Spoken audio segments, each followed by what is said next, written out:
Hi, my name's Janica Barrows, and you're going to learn a little bit about me. So, the first thing you should know is that I have been born and raised in Maine my entire life. I'm a true Mainer. I grew up in central Maine, and now I live on an island off the coast of Maine called Vinyl Haven. And yes, we do have a lot of lobster, not that we eat it very much.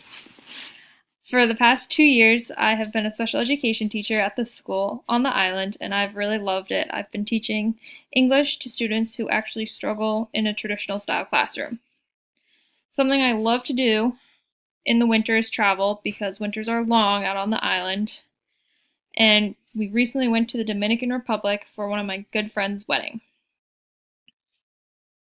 Another thing to pass the time is I like to go for hikes with my dog. There's a lot of nature trails out here on the island.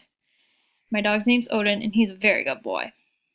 I graduated from the University of New England in 2016 with my Bachelor's of Science in Health, Wellness, and Occupational Studies and a minor in psychology. I'll be graduating in December with my Master's of Public Health.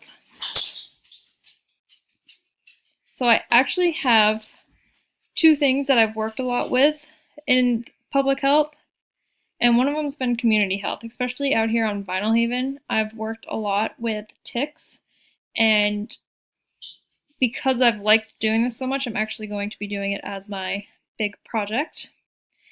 And we're just talking about what needs to be done in terms of ticks on Vinyl Haven because the deer population is so high and the deer have no predators out on the island. And it does seem that Lyme disease has become a very big issue out here on the island.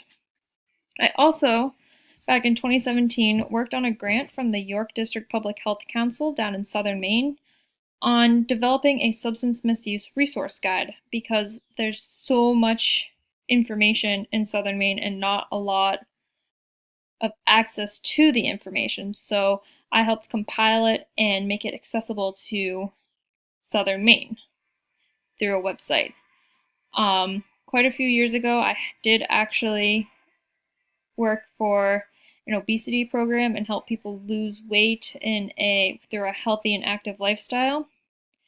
And I actually have way too many interests for my future in public health, so we'll see where it all leads me when I graduate in December. Thanks for listening.